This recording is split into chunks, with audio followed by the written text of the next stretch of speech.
मैं नहीं चाहता कि नकारात्मक बातें बोलूं या वैसी तस्वीर दिखाऊं, लेकिन हालात को नजर करने के बाद बोलने पर विवश होना पड़ता है। तभी आज एक बार फिर से दोहरा रहा हूं कि नहीं बदले हालात राज के, बस कहने को हुक्मरान अपने बार बार बदलते हैं। यह कोई जुमला नहीं, बल्कि वह कोरी और स्याह सहित सरकार और सरकारी व्यवस्था की वो सच्चाई है जो आज मैं आपको दिखाने जा रहा हूं। आइए इस खास रिपोर्ट को देखिए। गर्मियों में झुलसना, बरसात में भीगना और सर्दियों में ठिठुरना किसे कहते हैं, इसे महसूस करना है तो गढ़वा चले आइए, जहां जिला मुख्यालय से महज कुछ ही किलोमीटर पर एक गांव है नवादा, जहां के टोले में रहने वाले लोगों के करुण हालात आपकी आंखें नम कर देंगी। इस सर्द रात में कोई खुले आसमान के नीचे तो कोई झोपड़ी में किसी प्रकार छुपकर खुद को ठंड से बचाने की जद्दोजहद कर रहा है।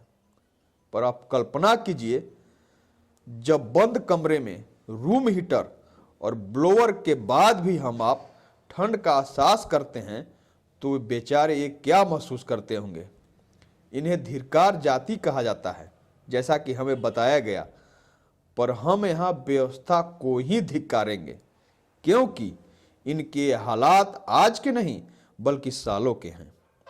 आज सर्दियों का मौसम है, लेकिन जरा सोचिए, जब देह झुलसा देने वाला लू और मूसलाधार बारिश होती होगी तो ये किस प्रकार समय बसर करते होंगे।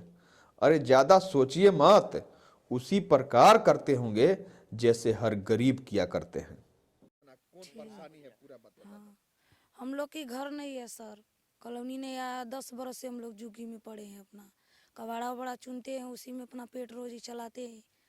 और रहा बात ठंडी का मौसम, जो ठंडी अभी आ रहा है, 4 ठो भी बचा है, उसी में बोरा वोरा लाते हैं, लकड़ी उकड़ी बार के अपना हाथों सेकते हैं। थोड़ा सा भी नींद नहीं आता है। जब कोई व्यवस्था रहेगा तब तो कोई सोएगा।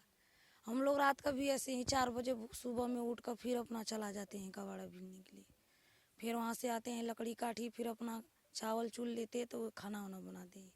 हम लोग को कोई चीज़ का भी व्यवस्था नहीं बना हुआ है। खराब हालत है, कोई आता है, कोई अफसर सब? कोई नहीं आता है सर, यहाँ कोई नहीं आता है। ये वो अभागे हैं जो जानते तो हैं कि हमारे लिए भी पंचायत में बहुत कुछ आता है, लेकिन हम तक पहुंचने से पहले ही न जाने कहां चला जाता है।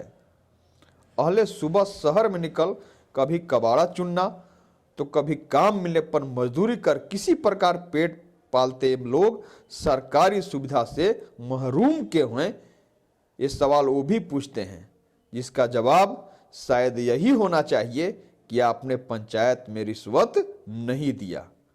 और भाई, किसी पंचायत में मुखिया जी को चढ़ावा चढ़ाए बिना तो कुछ होता नहीं, तो भला आप तक विकास, आप तक आपका हक कैसे पहुंचे।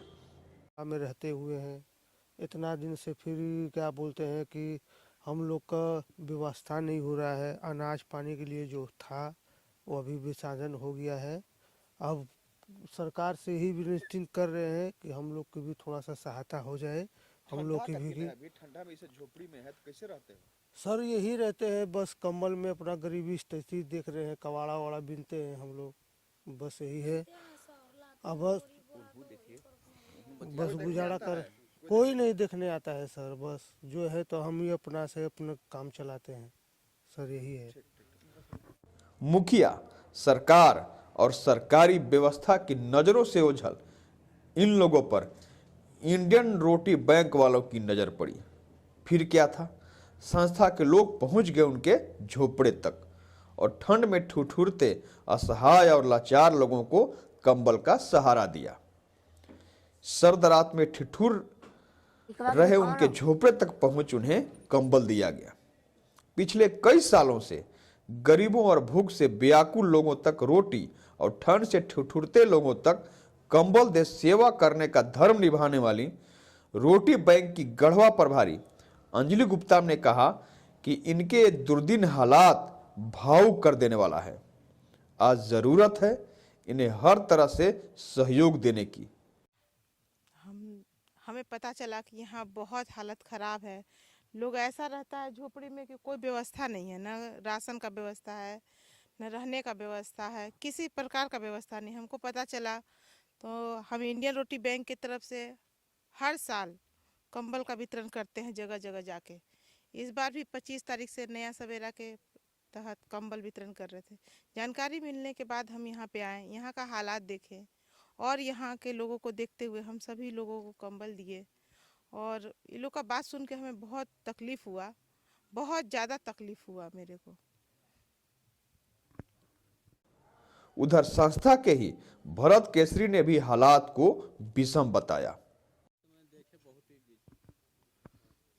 मैं भरत प्रसाद केसरी, इंडियन रोटी बैंक गढ़वा के हम लोग को मालूम हुआ कि आज नवादा धिक्कार टोला में बहुत से बिरहोर, जिसको लोग मुसहर भी कहते हैं, आदिम जनजाति के लोग ऐसी खुले आसमान के नीचे सोए हैं। और जब हम लोग ने सुना तो यहाँ आए ऑन स्पॉट, तो देखने को नज़ारा बद से बदतर मिला। लोग मैंने रूह कांप गया कि लोग कैसे रहते होंगे। इसमें भी एक नवजात बच्चा भी था जो एकदम खुले बदन सोया हुआ था। हम लोग ने देखा और सबको कंबल का वितरण किया, सबको उड़ाया, बहुत आत्मसंतुष्टि मिली। अगर आप लोग चाहें तो हम इनको झोपड़ी को भी दिखा सकते हैं कि लोग कैसे जीवन यापन करते हैं, कैसे गुजर बसर करते हैं। एकदम रुंधा सा हो जाता है इनकी गरीबी को देख के, इनकी दशा को देख के। मैं सरकार और अपने जनप्रतिनिधि लोग से आग्रह करूंगा कि एक बार इनकी सुधि लें। कंबल का मिलना उन गरीबों के लिए एक सुखद एहसास जरूर है, जिसे उनके द्वारा बयां भी किया गया, लेकिन उनके वो शब्द निशब्द कर गए जब एक वृद्ध महिला ने कहा कि भूखे पेट कंबल ओढ़ने से नींद नहीं आती है बेटा। काज कमर मिलल बा, अब ओढ़त एकदम गरम लागत बा, टनटनौहन। हाँ, केहू नहीं निखे देलन कमर, आज भी मिलल बा। तब का कहूँ, हाँ रोटियों ने खैली, सब हो गल है, दिन भर भूखे मोरत, खाली कमल भर मिलल बा। चाउर मिलता नहीं है, उठा उड़ते नहीं खे, तो चाउर कहाँ से भेटी है? चाउर ना मिलता का खा, भूखे मोरब। खबर या इस खबर को दिखाने का मतलब यह नहीं है मैं किसी व्यवस्था पर तोहमत लगा रहा हूं, बिल्कुल नहीं। बस मकसद यही है कि यह सरकार और सरकारी व्यवस्था के नजर में पहुंचे और उन तक राहत पहुंचे। आपने खबर में देखा होगा किस तरह वो गरीब इस सर्द रात में झोपड़ी में रात गुजारने को विवश हैं, खुले आसमान के नीचे रहने को विवश हैं। क्या उन तक सरकारी सहायता नहीं पहुंचनी चाहिए? क्या उन तक मदद नहीं पहुंचनी चाहिए? क्या पंचायत में उनका हक नहीं पहुंचता है? सवाल उठता है कि आखिर उन तक उनका हक क्यों नहीं पहुंच रहा है। बस सवाल यही है, जवाब चाहिए।